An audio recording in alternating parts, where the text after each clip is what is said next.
नमस्कार दोस्तों, आप सभी का एक बार फिर से स्वागत है हमारे चैनल दुर्गा भक्ति मार्ग में।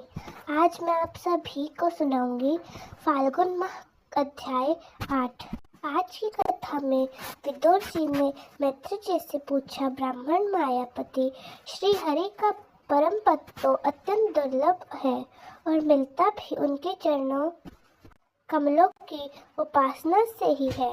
ध्रुव जी भी सार का पूर्ण विवेक रखते हैं, फिर एक ही जन्म में उस परम पद को पा लेने पर भी उन्होंने अपने आप को कृतघ्न क्यों समझा? श्री मैत्री जी ने कहा, ध्रुव जी का हृदय अपनी सौतेली माँ के वाग बाणों से बिंध गया था तथा वह वर मांगने के समय भी उन्हें उनका स्मरण बना हुआ था। इसी से उन्होंने मुक्तिदाता श्री हरि से मुक्ति नहीं मांगी। अब जब भगवत दर्शन से ही वह मनोमालिनी दूर हो गया तो वह उन्हें अपनी इस भूल के लिए पश्चाताप हुआ। ध्रुव जी मन ही मन हो शंका उद्धर देता सिद्धि भी जिन्हें समाधि द्वारा अनेकों जन्मों में प्राप्त कर पाते हैं, उन भगवत चरणों की छाया को मैंने 6 महीने में ही पा लिया, किंतु चित्त में दूसरी वासना रहने के कारण मैं फिर उनसे दूर हो गया। ओहो, मुझ मंद भाग्य की मूर्खता! तो देखो, मैंने संसार पास को काटने वाले प्रभु के पास पद्म में पहुंचकर भी उनसे नाशवान वस्तु की याचना की। देवताओं को स्वर्ग भोग के पश्चात फिर नीचे गिरना होता है, इसलिए वह मेरी भगवत प्राप्ति रूप उच्च स्थिति को सहन नहीं कर सके, अतः उन्होंने ही मेरी बुद्धि को नष्ट कर दिया। तभी तो मुझे दुष्ट ने नारद जी की यथार्थ बात भी स्वीकार नहीं की, यद्यपि संसार में आत्मा के सिवा दूसरा कोई भी नहीं है, तथापि सोया मनुष्य जैसे स्वप्न में अपना ही कल्पना किए हुए व्याग आदि से डरता रहता है, उसी प्रकार मैंने भी भगवान की माया से मोहित होकर भाई को ही शत्रु मान लिया और व्यर्थ ही द्वेष रूप हार्दिक रोग से जलने लगा, जिन्हें प्रसन्न कर अत्यंत कठिन है। उन्हीं विश्व आत्मा श्री हरि को तपस्या द्वारा मैंने प्रसन्न करके मैंने जो कुछ मांगा वह सब व्यर्थ है। ठीक है, उसी तरह जैसे गयते पुरुष के लिए चिकित्सा व्यर्थ होती है। अहो, मैं बड़ा भाग्यहीन हूँ।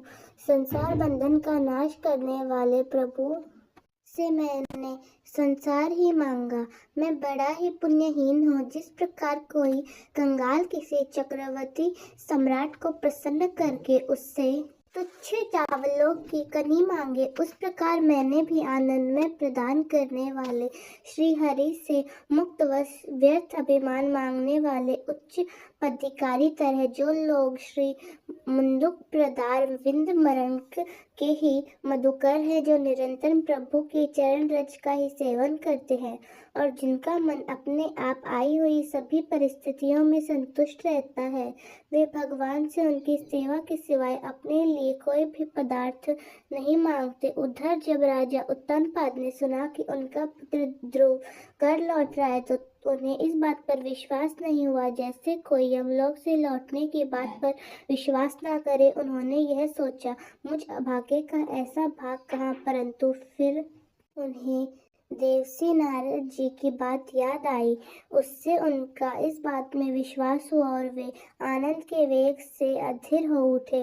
उन्होंने अत्यंत प्रसन्न होकर यह समाचार लाने वाले को एक बहुमूल्य हार दिया। राजा उत्तानपाद ने पुत्र का मुख देखने के लिए उत्सुक होकर बहुत से ब्राह्मण कुल के बड़े बूढ़े मंत्री और बंधुजनों को साथ लिया तथा एक बढ़िया घोड़ों वाले स्वर्ण जड़ित रथ पर सवार होकर वे झटपट नगर के बाहर आए। उनके आगे आगे वेद ध्वनि होती जाती तथा शंख दंभी एवं वंशी आदि अनेकों मांगलिक बाज जाते थे। दोनों रानियां सुनोती और सुरुचि भी स्वर्ण आभूषणों से भूषित हो राजकुमार उत्तम के साथ पालकियों पर चढ़कर चल रही थी। ध्रुव जी उपवन के पास आ पहुंचे। उन्हें देखते ही महाराज उत्तानपाद पर तुरंत रथ से उतर पड़े। पुत्र को देखने के लिए बहुत दिनों से उत्कृष्ट हो रहे थे। उन्होंने झटपट आगे बढ़कर प्रेमातुर हो लंबी लंबी सांसें लेते हुए ध्रुव को भुजाओं में भर लिया। अब पहले के ध्रुव वे नहीं थे।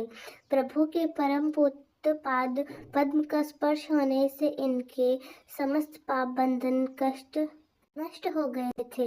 राजा उत्तानपाद की एक बहुत बड़ी कामना पूर्ण हो गई थी। उन्होंने बार बार पुत्र का शीर सूंघा और आनंद तथा प्रेम के कारण निकलने वाले ठंडे ठंडे आंसुओं से उन्हें नहला दिया। तत्संजनों के अग्रगण ने ध्रुव जी ने पिता के चरणों में प्रणाम किया और उनसे आशीर्वाद पाकर कुशल प्रश्न आदि से सम्मानित किया। दोनों माताओं को प्रणाम किया। छोटी माँ सुरुचि ने अपने चरणों पर झुके हुए बालक ध्रुव को उठाकर हृदय से लगा दिया और आशु गदगद वाणी से चिरंजीवी रहो ऐसा आशीर्वाद दिया। जिस समय जल स्वयं ही नीचे की ओर बहने लगा, उसी प्रकार मैत्री जी आदि गुणों के कारण जिस पर श्री भगवान प्रसन्न हो जाते हैं, उसके आगे सभी झुक जाते हैं। इधर उत्तम और ध्रुव दोनों ही प्रेम से बिलबिल होकर मिले। एक दूसरे के अंगों का स्पर्श पाकर उन दोनों के शरीर में रोमांच छू आया तथा नेत्रों से बार बार आंसुओं की धारा बहने लगी। ध्रुव की माता सुनीति अपने प्राणों से भी प्यारे पुत्र को गले लगाकर सारा संताप भूल गई। उसके सुकुमार अंगों के स्पर्श से बड़ा ही आनंद प्राप्त हुआ। वीरवर विदुर जी उस समय प्रवासी लोग उनकी प्रशंसा करते हुए कहने लगे, महारानी जी, आपका लाल बहुत दिनों से खोया हुआ था, सौभाग्यवश अब लौट आया है। यह हम सबका दुख दूर करने वाला है, बहुत दिनों तक भूमंडल की रक्षा करेगा और आपने अवश्य ही शरणागत भय भजन श्रीहरि की उपासना की। उनका निरंतर ध्यान करने वाले धीर पुरुष परम दुर्जय मृत्यु को भी जीत लेते हैं। विदुर जी इस प्रकार जब सभी लोग ध्रुव के प्रति अपना लाड प्यार प्रकट कर रहे थे, उसी समय उन्हें भाई उत्तम सहित हथनी पर चढ़ाकर महाराज उत्तानपाद ने बड़े हर्ष से अपनी राजधानी में प्रवेश किया। उस समय सभी लोग उनके भाग्य की बड़ाई कर रहे थे। नगर में जहाँ तक वे आकर सुंदर दरवाजे बनाए गए थे तथा फल फूलों के गुच्छे सहित केले के खंभों तथा सुपारी के पौधे सजाए गए थे। द्वार द्वार पर दीपक के सहित जल के कलश रखे हुए थे। नगर की चौक गलियां, अटार और सड़कों को झाग पुहार कर उन पर चंदन का छिड़काव किया। जहाँ तहाँ खील चावल पुष्प फैले हुए थे। अन्य मांगलिक उपहार सामग्रियां सजा रखी थी। ध्रुव जी राजमार्ग से जा रहे थे। उस समय जहाँ तक नगर के शीलवा सुंदरियां उन्हें देखने को एकत्र हो रही थी, उन्होंने वात्सल भाव से अनेकों शुभ आशीर्वाद देते हुए उन पर सफेद सरसों, अक्षत, दही, जल, ध्रुवा पुष्प और फलों की वर्षा करते हुए इस प्रकार उनके मनोहर गीत सुनते हुए ध्रुव जी ने अपने पिता के महल में प्रवेश किया। वह श्रेष्ठ भवन महामूल्य मणियों की लकड़ियों से सुसज्जित, उसमें अपने पिता की लाड़ प्यार का सुख भोगते हुए वे उसी प्रकार आनंद पूर्वक रहने लगे जैसे स्वर्ग में देवता लोग रहते हैं। वहाँ दूध के वेन के सामने के समान सफेद और कोमल साए हाथी दांत के पलंग, सुनहरी कोमलदार पद, बहुमूल्य आसन और बहुत सा सोना सामने था। उसकी स्फटिक और पन्ने की दीवारें में रत्न से बनी हुई स्त्री मूर्ति पर रखे हुए मणि में दीपक जगमगा रहे थे। उस महल के चारों ओर अनेक जाति के दिव्य वृक्षों से सुशोभित उद्यान थे, जिनमें नर और मादा पक्षियों का कलरव था। मतवाले भर का गुंजारीचों में विदुर जी मणियों की सीढ़ियों से सुशोभित बावलियां थीं, जिनमें लाल, नीले और सफेद रंग के कमल खिल रहे थे तथा हंस, चकवा एवं सारे साधी पक्षी क्रीड़ा कर रहे थे। राजसी उत्तानपाद ने अपने पुत्र की अति अद्भुत प्रभाव की ऐसी बात देवर्षि नारद से पहले सुन रखी थी।